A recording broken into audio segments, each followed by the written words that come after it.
أعوذ بالله من الشيطان الرجيم بسم الله الرحمن الرحيم السلام عليكم ورحمة الله وبركاته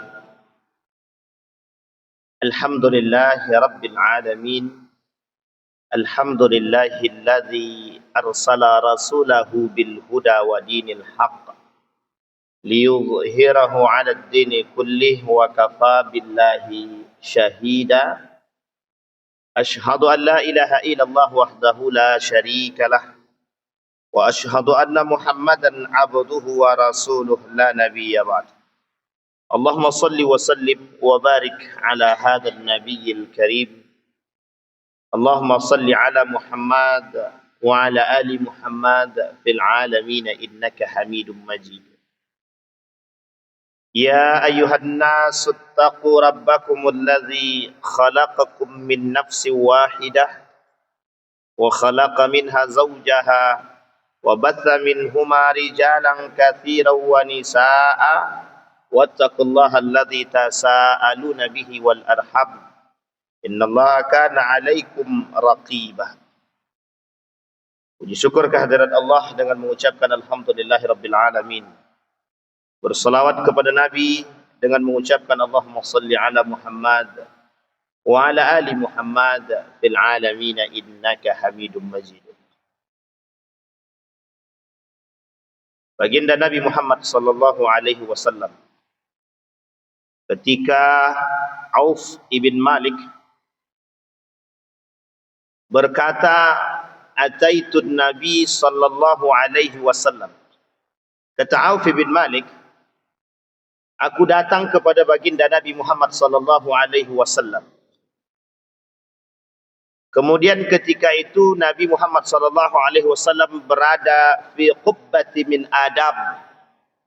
Kemudian baginda Nabi Muhammad sallallahu alaihi wasallam berkata, kata baginda Nabi Muhammad sallallahu alaihi wasallam, u'dud sittan baina yadayis sa'ah. Kata baginda Nabi Muhammad sallallahu alaihi wasallam, persiapkan oleh kalian sebelum tampak 6 perkara baina yadayis sa'ah, menjadi tanda daripada hari kiamat. Sebenarnya tanda hari kiamat ini banyak sekali yang disampaikan oleh Nabi dalam hadisnya, baik dari yang diriwayatkan oleh Imam Al-Bukhari, Imam Abi Daud, Imam Muslim dan lain sebagainya. Tapi dalam satu hadis yang populer ini, kata Nabi, u'dud sittan baina yadayis sa'ah, persiapkan diri kalian, karena ada 6 perkara yang akan tampak menjadi tanda daripada datangnya hari kiamat. Yang pertama kata baginda Nabi Muhammad sallallahu alaihi wasallam, mauti, wafatnya baginda Nabi Muhammad sallallahu alaihi wasallam. Di dalam kitab Armageddon yang berisikan tentang ulasan tanda-tanda hari kiamat. Tanda-tanda datangnya hari kiamat setidaknya ada 2.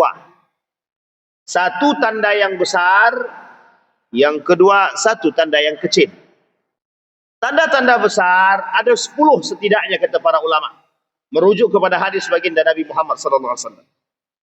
Tidak akan terjadi hari kiamat sampai kalian melihat 10 tanda hari kiamat besar. Satu di antaranya Dajjal dan lain sebagainya. Tapi kemudian ada 6 perkara yang oleh Nabi dikatakan sebagai tanda daripada datangnya hari kiamat atau menuju kepada akhir daripada zaman. Kalau kita lihat ketika baginda Nabi duduk dengan para sahabat, termasuk di situ ada Umar bin Al-Khattab, hadisnya sahih. Datang seorang pemuda bertanya tentang Islam, tentang iman, tentang ihsan, dan bertanya tentang hari kiamat. Nabi cuma menjawab. Orang yang ditanya tidak lebih mengerti daripada yang bertanya. Sehingga kemudian bertanya pemuda tersebut tentang tanda-tanda hari kiamat. Satu di antaranya ada yang disebut dengan dabbah, binatang melata yang mampu berbicara. Dan ini disampaikan oleh Nabi dalam hadisnya. Maka tanda-tanda ini itu semuanya tersebut dalam hadis Nabi. Baik bersifat hadis itu dhaif ataupun sahih ataupun hasan. Maka banyak hadis-hadis yang sahih dan hasan yang berbicara tentang hadis-hadis tanda datangnya hari kiamat, lebih tepatnya menuju kepada akhir zaman. Satu kata Nabi dalam kitab Armageddon itu, yang pertama tanda lahirnya Nabi. Lahirnya baginda Nabi tanda datangnya hari kiamat. Yang lahirnya Nabi tanda akhir zaman, karena Nabi akhirul anbiya. Nah, akhirnya anbiya, setiap nabi punya kaum, setiap kaum punya nabi. Setidaknya setiap kaum punya orang saleh. Sehingga ketika setelah Nabi Idris itu ada 5 orang saleh tapi tidak nabi. Kelak sebelum datangnya Nabi Nuh alaihi salam, 5 orang saleh ini dipertuhankan sebelum datangnya Nabi Nuh. Yang tadinya jadi saleh kemudian muncul bisa berubah menjadi seorang Tuhan. Baik. Itu terjadi dalam sejarah. Maka sejarah tak bisa kita lupakan sebenarnya. Nah, kata baginda Nabi yang pertama, tanda akhir zaman itu, tanda hari kiamat kecil itu adalah satu diantaranya kelahiran baginda Nabi Muhammad SAW. Yang kedua, kita rujuk kepada hadis yang tadi, mauti, wafatnya baginda Nabi Muhammad SAW adalah tanda datangnya hari kiamat. Tanda datangnya akhir zaman, tanda masuknya, pintu gerbang masuknya. Beradanya kita di akhir zaman. Berarti kalau dikatakan apakah sekarang kita di akhir zaman? Ya. Karena Nabi mengakhirkan wafatnya baginda Nabi Muhammad SAW. Dalam kitab Fiqhus Salaf fil Fitan. Ada fikihnya para ulama salaf dalam memahami fitnah-fitnah tersebut. Satu di antaranya disebutkan persoalan hadis yang tadi. Pertanyaannya, mengapa wafatnya Nabi bisa menjadi satu bentuk fitnah bagi umat muslim dan orang-orang beriman. Ini poin penting bagi kita semua. Ternyata wafatnya Nabi itu menimbulkan banyak sekali persoalan yang timbul dalam tubuh orang-orang beriman, umat muslim dan orang-orang beriman. Kita ambil satu sejarah yang paling fenomenal dalam sejarah Islam. Banyak sejarah, tapi kita ambil satu saja. Yang sangat kontroversi, fenomenal, menjadi fitnah bagi orang-orang beriman. Ada yang disebut dengan peristiwa Al-Harra. Ini boleh Bapak Ibu tengok di dalam buku-buku sejarah, terkhusus dalam Tarikh Al-Khulafa ada. Apa kata fitnahnya Nabi yang muncul, fitnah setelah wafatnya Nabi? Kalau kita rujuk dalam sejarah dari mulai Abu Bakr Siddiq sampai kepada Al-Hasan, Wal Husain, Wal Muawiyah, Wal Yazid bin Muawiyah. Banyak sekali persoalan. Satu di antaranya ada peristiwa Al-Harra. Apa itu peristiwa Al-Harra? Peristiwa Al-Harra ini terjadi 682 Hijriah. 2 tahun setelah kejadian Karbala. Sebagian mengatakan dari 682 sampai 686 sekitar 4 tahun lamanya Yazid bin Muawiyah. Ada yang mengatakan kurang dari 4 tahun, ada yang mengatakan kurang daripada 3 tahun. Kejadian ini terjadi pada masa kepemimpinan Yazid bin Muawiyah, seorang anak atau putra daripada Muawiyah ibn Abi Sufyan. Jadi ada namanya Yazid bin Muawiyah, Muawiyah ibn Abi Sufyan. Anak daripada Abu Sufyan, begitu juga Hindun. Yang kelak masuk Islam setelah Fathu Makkah. Bapak Ibu sekalian yang berbahagia, apa kejadian Harra ini? Yang oleh sebagian para ulama dikatakan ini menjadi fitnah bagi orang-orang muslim. Fitnah bagi orang beriman. Terjadinya pertempuran yang besar. Pertumpahan darah antara sesama muslim di perbatasan Harra. Apa itu perbatasan Harra? Kalau Bapak Ibu berangkat ke Tanah Suci, perbatasan Harra ini digunakan oleh kaum Ansar untuk menunggu kedatangan baginda Nabi Muhammad SAW yang berhijrah dari Mekah ke Madinah, ke Yathrib. Mereka berdiri di Harra. berdiri di Hara untuk melihat kedatangan Nabi. Setelah itulah kemudian ketika tragedi pengangkatan Yazid bin Muawiyah, oleh para ulama Damaskus sepakat akan kefasikan Yazid, sehingga dimintalah 3 orang untuk berbaiat kepadanya. 1 diantaranya Al-Husain bin Ali, 2 diantaranya Abdullah bin Zubair bin Awam, yang ketiga Abdullah bin Umar. 2 diantaranya sahabat Nabi, 1 diantaranya cucu baginda Nabi Muhammad SAW. Peristiwa Karbala berlalu karena digantikan seorang gubernur Madinah, diganti oleh Yazid bin Muawiyah yang mampu bersepakat untuk meminta dan memaksa Al-Husain berbaiat. Terjadi tragedi Karbala.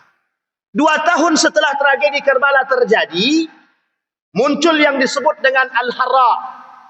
Datang utusan dari Madinah untuk berangkat menuju Syam, Damaskus ketika itu, berkata kepada Yazid bin Muawiyah bahwa kami orang-orang Madinah menyaksikan hidup mewahnya Yazid ibn Muawiyah pada masa itu.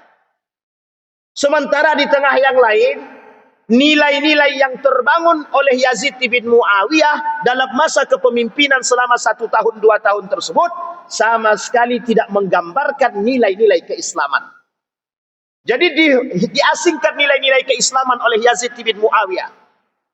Mulai bergeser sedikit demi sedikit. Di mana nampaknya para pemimpin, para pejabat ketika itu hidup dalam kemewahan. Termasuk ketika itu Gubernur Basrah dan Madinah. Maka ketika itu mendengar pernyataan yang disampaikan oleh utusan daripada Madinah yang datang ke Syam, mereka menyaksikan, mereka sampaikan. Apa kata mereka? Kami sepakat memberontak kepada Yazid bin Muawiyah sebagai pemimpin yang dianggap oleh kalangan mayoritas ulama termasuk pemimpin yang zalim dan pemimpin yang fasik. Apa yang terjadi? Oleh Yazid bin Muawiyah perintahkan Muslim ibn Uqbah untuk melululantakkan Madinah dan membunuh orang-orang yang tidak mau berbaiat kepada Yazid bin Muawiyah. Oleh penduduk Madinah mendengar berita kedatangan Muslim ibn Uqbah di tengah perbatasan, mereka buat lingkaran parit sekitar Madinah. Tapi ternyata parit tersebut tidak sama sekali menghalangi niat daripada Muslim ibn Uqbah. Kemudian Muslim ibn Uqbah mengatakan begini, hei penduduk Madinah, aku beri waktu 3 hari. Kalau kalian tidak mau berbaiat, akan kami hancurkan. Oleh Muslim ibn Uqbah sampai pada masa 3 hari tidak ada yang mau berbaiat, dilululantakkan Madinah oleh Muslim ibn Uqbah.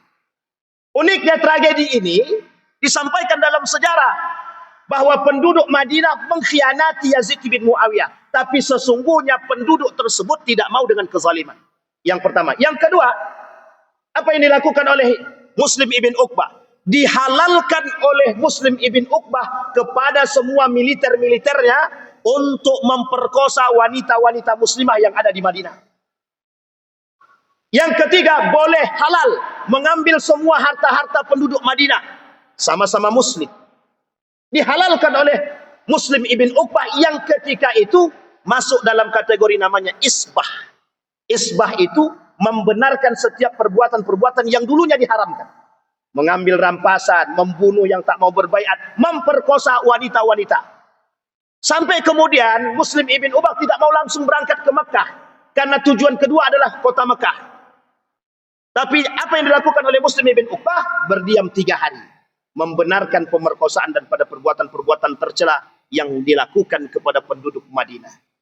Sebagai penutup, kelak sejahtera Baitul Maqdis, maka masa-masa yang tadi akan kembali datang. Kata Nabi, setelah sejahtera merdeka Palestina, maka ada kemungkinan Madinah menjadi sorotan. Akan datang kehancuran pada kelompok-kelompok yang di Madinah di akhir zaman. Kata baginda. 2 kejadian yang besar. 1 pada masa itu. Yang kedua, kelak yang akan datang. Apa faidah daripada ini? Yang pertama, menyatukan kekuatan umat muslim. Yang kedua, menjaga keimanan dan kekokohan. Yang ketiga, menjaga nilai-nilai agama. 1 bentuk kewajiban yang harus kita tegakkan di akhir zaman. agar umat muslim selalu berada pada jalan yang benar. Fa'tabiru ya ulil absar la'allakum tuflihun. Assalamualaikum warahmatullahi wabarakatuh.